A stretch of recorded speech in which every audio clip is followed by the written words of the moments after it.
Hey, it's Jeremy at Guildbrook Farm, and it's Workshop Wednesday. Today we're going to learn about compound miter saws, and we're going to build a little project.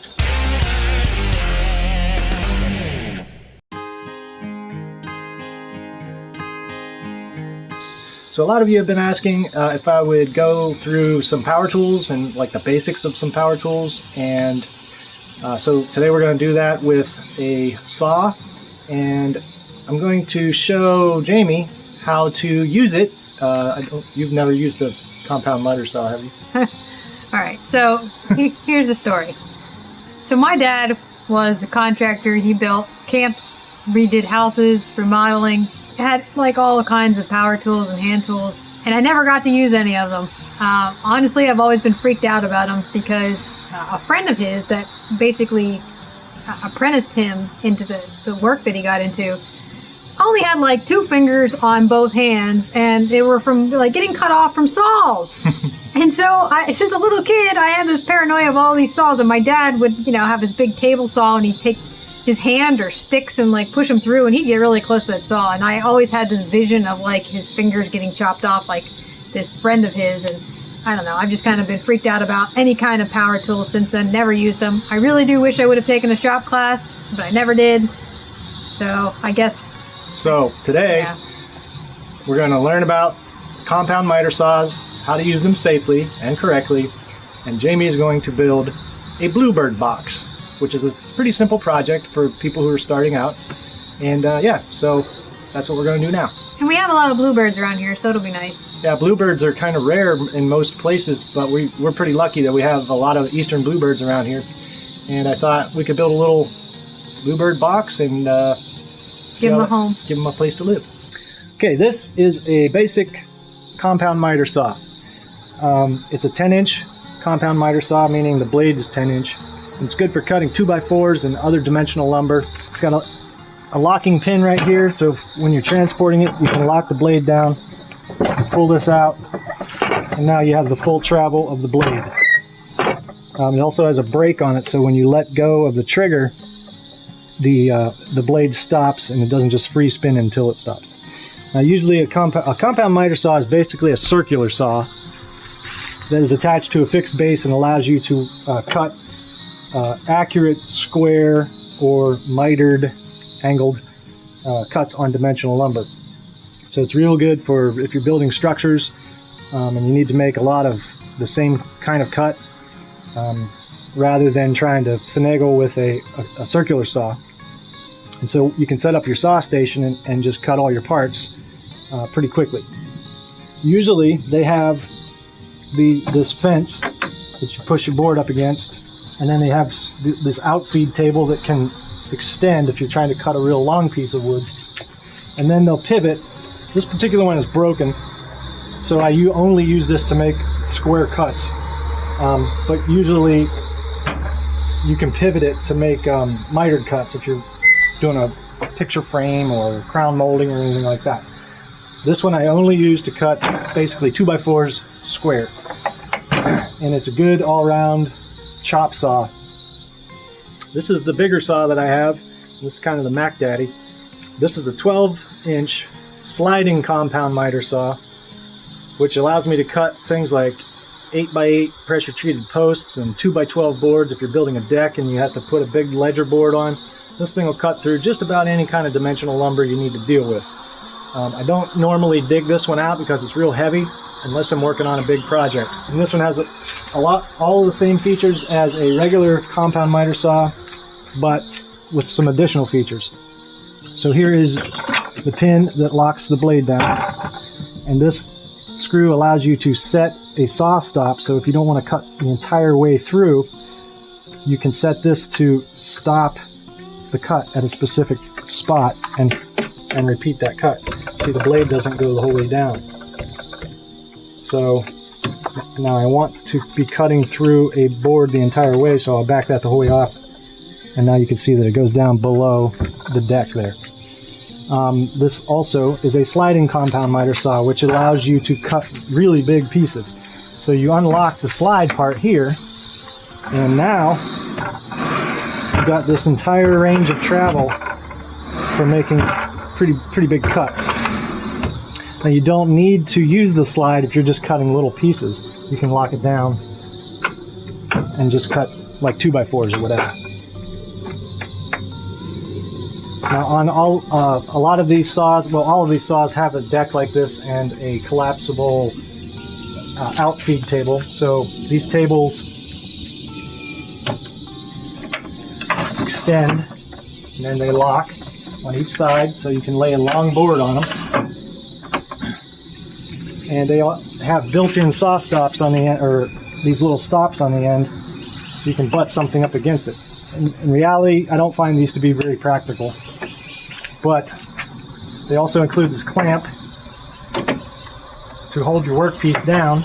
It's adjustable, so you can clamp your piece down. And when you're setting up the saw, put your outriggers out, lock them down, and then take the fence and slide it out with these locking tabs, and then lock them down. And now you're set up. Now this clamp you would put into this hole here, and adjust it. Lock it down with this little knob, and then just kind of clamp your board down. Now this is helpful if you've got a really long board, but you only want to cut this piece off and you've got this long piece hanging out.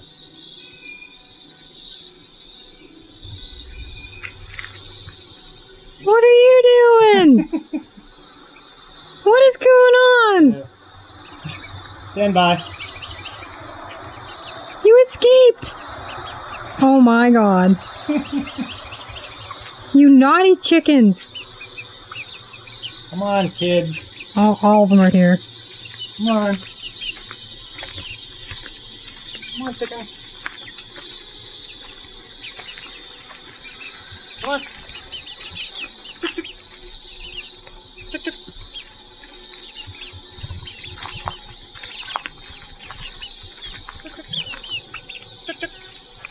Come on, chickens. What?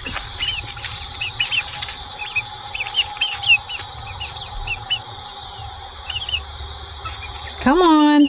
Come on, Ozzy. Let's go. Follow me. Come on. Blueberry. Oh. You know. Come on. Come on. They're all like, wait, that's not a treat. Okay, typically this clamp goes in here like this. Lock it down with this knob, and then you can adjust the height and everything to hold down your workpiece. This one has a laser on it that I never use. It allows it kind of lines up where the blade's going to cut, but when you're using it outside in the daylight, it's kind of pointless, so I don't use that. So this part allows you to move the angle. If you're making a cut, and you just line up the notch with the degree that you want to make the angle. So if I wanted to make a 45-degree cut, it's got a built-in stop right at 45, which makes it super easy. So all these little stops right here are at the most common angles. The sliding compound miter saw allows you to tilt the blade this way if you want to make a really weird cut that is both angled and tilted. That allows you to do that. I have it locked down because I don't ever use that kind of cut. I'm always cutting straight. Alright, now as someone who's never used one of these before, let me tell you what I got out of that whole conversation. There's a spinny sharp thing, there's a whole lot of slidey things, and this is the clamp to hold it down. Other than that, that's all I understood at this point. Okay, perfect. So for this project, we're going to use the big bad saw. We're going to take the 10-inch saw and get it out of here. I like simple. Can't we use the easy one? This one has a lot of parts on it. Well, that's the one you need to learn. If you learn that one, then you'll definitely know how to use this one. Alright. We're going to use this 5.5-inch piece of poplar lumber that I have left over from a bunch of other projects. We're going to build the whole thing out of this piece of wood. You got it? Let's plug in the saw. Right. I can do that part.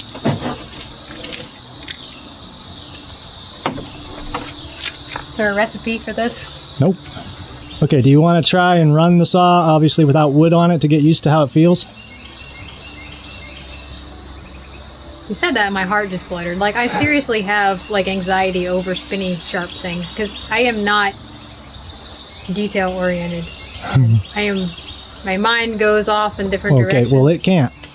Your mind, when you're working with this, is always on the blade. I know, that's what I'm worried about. Right. I feel like I'm not detail oriented enough to be responsible for a sharp spinny thing that could cut my arm off. All right, well here's how it works. This is a safety lock. You have to be holding this in order for the saw to go off. If you just try to squeeze the trigger, it doesn't work. If you hold this and then squeeze, that's when the saw goes. Now this blade guard follows the travel of the saw. So this blade guard is always covering the sharp spinny part. And it goes up as it hits the piece of wood you're cutting. So you're pretty safe. See, it goes the whole way to the bottom. Now, the part you want to always be aware of is where your left hand is. That's what this means. Keep your left hand the hell away from that blade. So, in order to do that, that's why they lock down the piece of wood with the clamp, so you can not even have to put your hand there. And so that's what we'll do. Right. Let's see, are they hot? Yeah.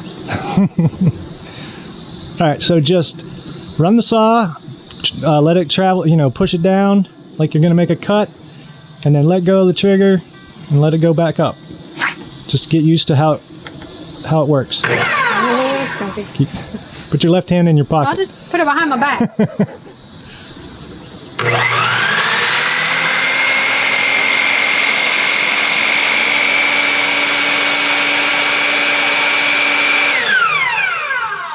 You see how that kicked a little bit when you let go? Yeah. That's the brake taking over so it can stop the blade for you. I noticed you can let go of this once you have it going. Yes, that's only to start the saw. Right. And when you go to make a cut and you turn the saw on, you let the blade come up to full speed before you start cutting. That's the only other thing. Okay. Okay? And you have to pull it out before you stop it, I'm assuming, because you don't want it stuck in the... No, you don't, actually. You can let the blade stop while it's still in the piece of wood because it's already cut through it. Okay. Okay, so besides the saw and the board we're going to use, we're going to need a couple other tools, and that is a couple of clamps, pencil, speed square, tape measure. That's it. Okay, first we're going to measure and cut 4 12-inch pieces. Now this board has a pretty messed up end, so we're going to cut that off.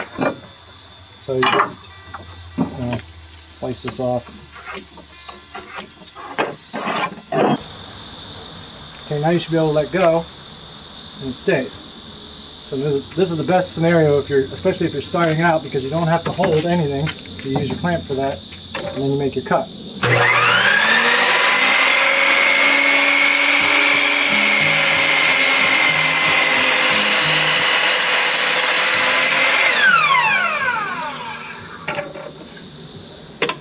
There you go. Now you're gonna just measure one 1-foot piece. All right, and then take your speed square. All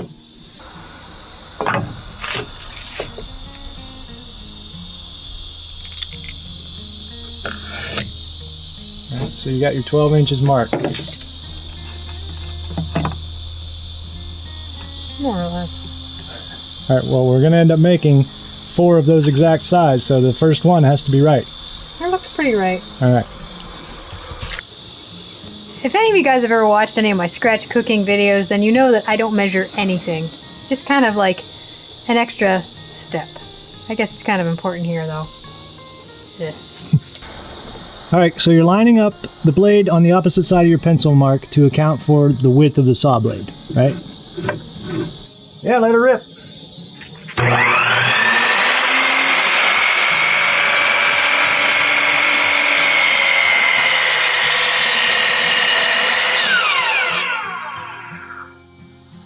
How'd that feel? Back. Okay, so now we have a 1 foot piece. Now we're going to duplicate that 3 more times. And the way we do that, adjust our outfeed here, lay our original piece that we're going to copy, and drop the blade, press the piece up against the blade, so it's not just like that. And then Use the clampy thing. lift up your saw stop on the end of the fence, lock the fence, Just push it in too far.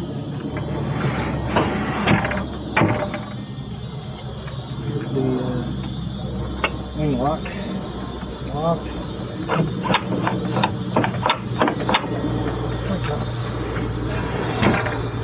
So that way you can just feed your board into it and make 3 more cuts.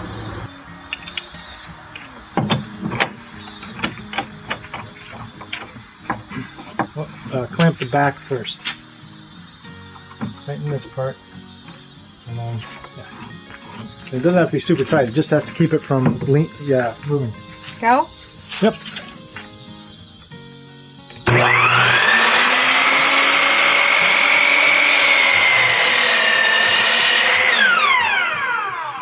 Alright, I'll just do that 2 more times. Yeah, that worked. How many we need? 4? Yep.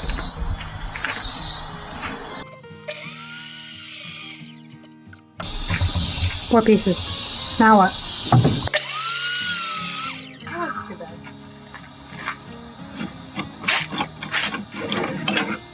Okay, now we have a floor that we can put some walls on.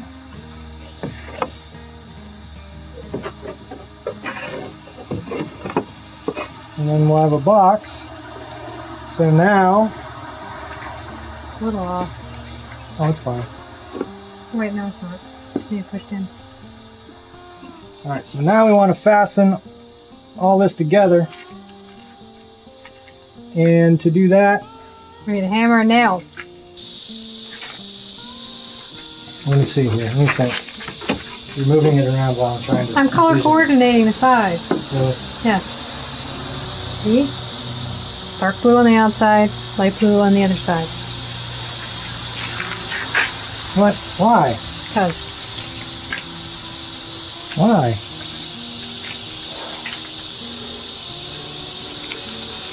my box. Okay, so for our floor, we're gonna use the drill press and drill a few 1/4-inch holes in the bottom to provide ventilation and updraft, so the birds can breathe when they're in there. And get some drill bits. Get yourself a drill bit set. The biggest one usually is a 1/4-inch. Oh, it says 1/4-inch. Yeah, drill press. These are, most people don't have one, but my dad gave it to me, so I use it. They're great for drilling consistently, drilling holes with a consistent depth. So you can set the depth stop and just drill a bunch of the same hole. And you can also attach things like wire brushes and polish things, so they're kind of handy to have. So first you figure out how far you want your bit to go, and then you would adjust your table height, which I don't need to. Open up your chuck, clamp it down, and I keep my chuck key on a magnet. Tighten it.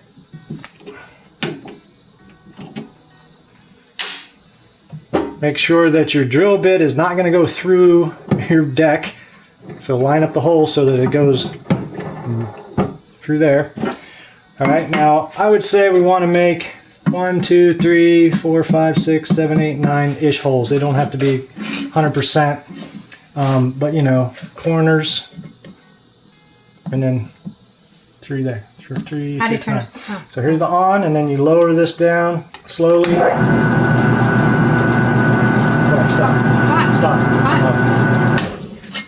What? This is not in here correctly. See how it's wiggling? Yeah. That's not what you want. So this is not lined up right. There we go. See, it was in there wrong. That's one thing to check for before you start drilling. There you go.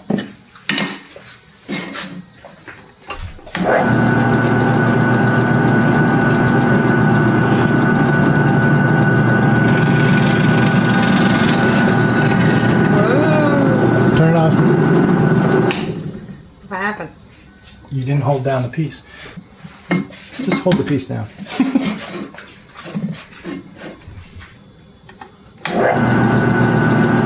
I go quicker? No. It doesn't like me. Alright. I can't hold it down.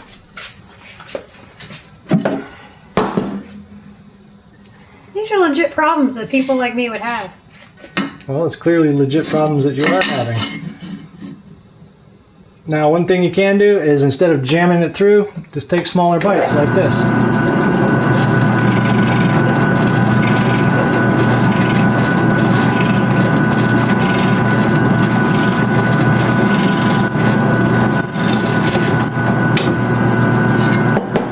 try doing it that way. Okay.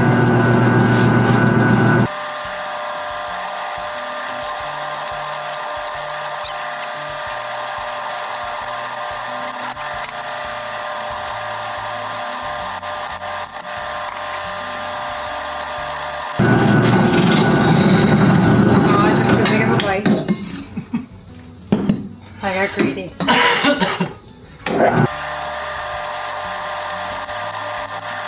That's enough? Yep. Okay, now you have a floor with vent holes in it. If you don't have a drill press, most people do not have a drill press. Hopefully you have one of these. Just use a regular cordless drill. So we got our floorboard cut, and we got our 4 sides. Now we're going to nail these together into a box. Got your hammer.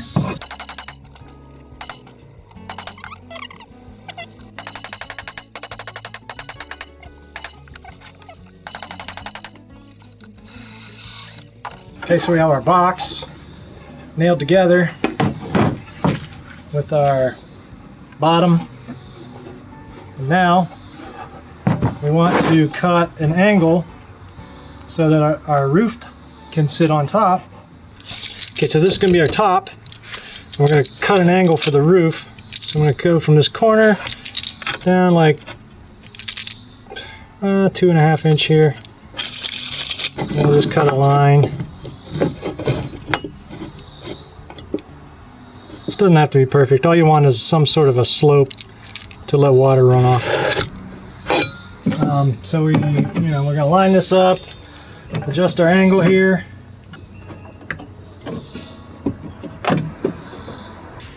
Yeah, so I'm not comfortable holding up the little safety guard and cutting. And this is like day 1 of me sawing things, and I really seriously have like anxiety over this. So I'm gonna let him make this cut.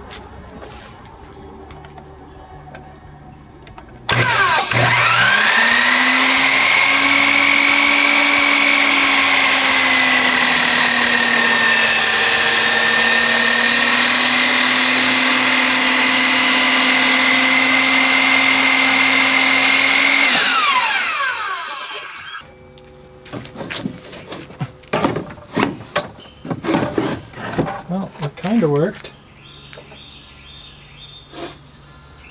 And it worked good. Worked good enough. Okay, so that didn't go as planned, but we still got a birdhouse box that I think is good. And this flips up. Good.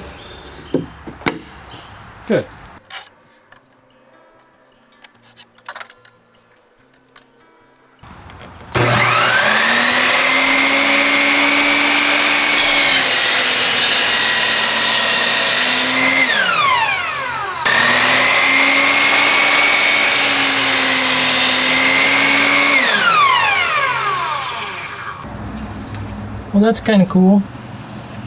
Does it look even in the front? Feels even.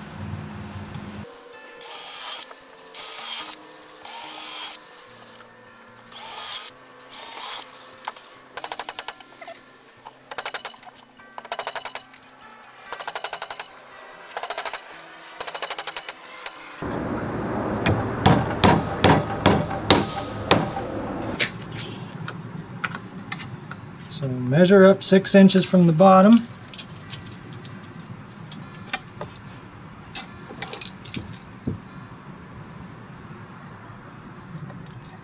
And then center, let's see, that is 7 1/8. So that would be 3 1/2 and a 1/16. So, yeah, right there. I just eyeballed that. That was pretty good. Okay, so that's where our center hole is. And we're going to make an inch and I think an 1.5 inch hole. And we're going to use a hole saw on the drill press. Okay, we're going to use the drill press to cut our hole for our bird to fit in. We need an 1.5 inch hole. So we're going to use a hole saw. Now that's a drill bit with like a circular saw. Use these to cut like doorknob holes out of door slabs. Anything that you need to drill a big hole bigger than a drill bit. So if you don't have a drill press, you can just use an electric screw gun, or if it's a large hole saw, probably use a corded one because these do take a lot of juice to turn. So that's why we're going to use a drill press.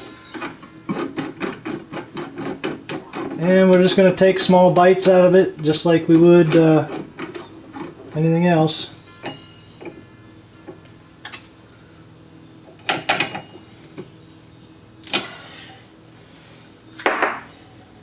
I'm going to lower the plate so we can fit the box on here.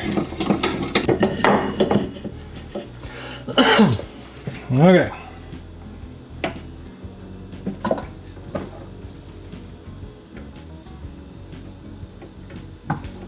Do you want to do this? Yeah. Okay, same thing as before. First, when you start the drill, make sure that it's not flopping around so that this is all in there, right? That's good. Now just take little bites and hold. Make sure you're holding this real well.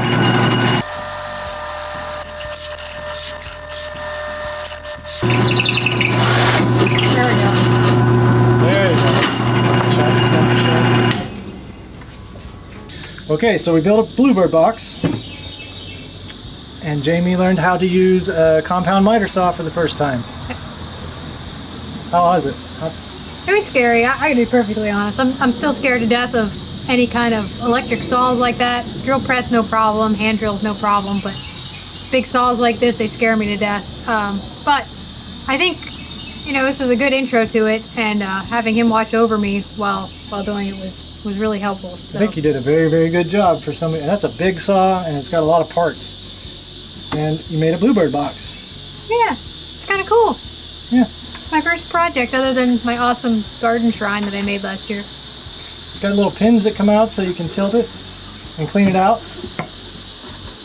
And now we gotta mount it somewhere. I think we'll stick it on that fence post over there. I think it's a good idea. We have to take it with us though. Yeah. Do you want to paint it? No, it's painted. And then this part. No. Leave it like that? Yeah. I like it just the way it is. Okay. That's it, guys. That was our workshop Wednesday, and it's sort of a hybrid, like how to use tools and let's make stuff and let's do it together, and that's what you get. With a girl, I've never done any of this stuff, so. Yep. Cool. So if you like this kind of stuff, like, subscribe. We will see you in the next video. Thank you for watching. Okay, now if you don't have a drill press, like most people do not have a drill press. Use a drill with a dead battery.